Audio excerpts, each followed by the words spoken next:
Hi hello నమస్తే, welcome to my channel. కొందరు తీయగా పలకరిస్తారు, ప్రేమగా మాట్లాడతారు. మన గురించి, మన బంధువుల గురించి క్షేమ సమాచారాలన్నీ ఎంతో ప్రేమగా అడుగుతూ ఉంటారు.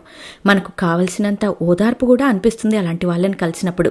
తీయటి మాటలతో సరిపెట్టి ఎక్కువ మార్కులను మన దృష్టిలో వాళ్ళు కొట్టేస్తూ ఉంటారు. మన చేత పనులు కూడా చేయించుకుంటారు. మాట సహాయమైనా అది చేత సహాయమైనా కానీ అదే మనకు వారితో అవసరం వచ్చినప్పుడు అంతే తీయగా వారి మాటలతో తప్పించుకుంటూ ఉంటారు.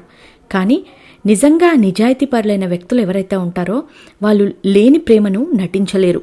కావాలని తీయగా కూడా మాట్లాడే ప్రయత్నము ఎప్పుడూ చేయరు. వాళ్ళకి సహాయం చేయగలిగే పరిస్థితి ఉంటే చేస్తారు. సానుభూతి మాటలు కూడా ఎక్కువగా మాట్లాడరు. తనకు వీలున్నంత వరకు సహాయం చేస్తారు లేదా మౌనంగా ఉండిపోతారు. గెలవటం కోసం ఓటమిని అంగీకరించాలి. చాలామంది చిన్న చిన్న విషయాలకే బాధపడుతూ ఉంటారు. కొందరైతే ఎంత పెద్ద సమస్య వచ్చినా తొనకరు బెనకరు. అడ్డంకులు వస్తే అధిగమిస్తూ ఉంటారు. సమస్యలు వస్తే పరిష్కరిస్తూ ఉంటారు. మెంటల్లీ స్ట్రాంగ్ అవ్వాలంటే చిన్న చిన్న మార్పుల్ని మన జీవితంలో చేసుకుంటూ ఉండాలి. ప్రతి ఒక్కరూ అది.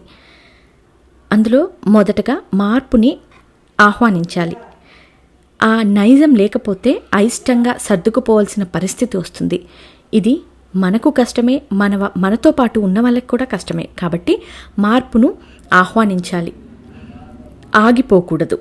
జరిగిన ప్రతిదానికి పశ్చాత్తాపడుతూ మనల్ని మనం నిందించుకుంటూ అక్కడే జీవితంలో ఆగిపోకూడదు. కాబట్టి కష్టాలు, నష్టాలు ఇవి ఎప్పటికీ పర్మనెంట్ విషయాలు కావని గ్రహించి జీవితంలో ముందుకు సాగిపోతూ ఉండాలి.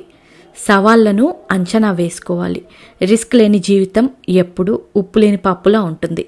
అలాగని ఎలాంటి ఎత్తుగడలు, ప్రణాళికలు లేకుండా సవాళ్లను స్వీకరించడం కూడా తప్పే. కాబట్టి ఛాలెంజెస్ వల్ల మనకొచ్చే లాభ నష్టాలను గురించి అంచనా వేసి ముందడుగు వేయాలి.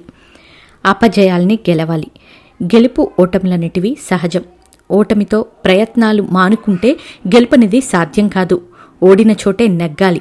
కాబట్టి తిరిగి గెలవటం కోసం ఓటమిని అంగీకరించాలి. భిన్నంగా ఆలోచించండి. విమర్శలకు అవసరానికి మించి స్పందించటం ఒకానొక శక్తి విహీనతే.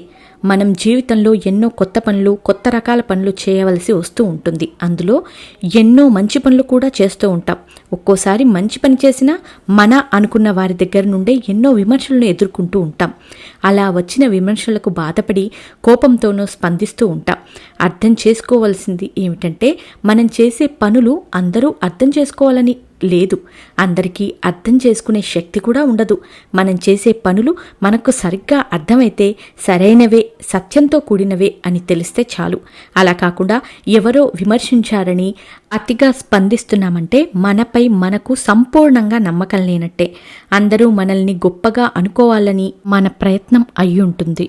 బాగా గమనించి పరిశీలించి చూడండి. మనల్ని మనం అర్థం చేసుకున్నప్పుడే సమాజం కూడా అర్థం చేసుకుంటుంది.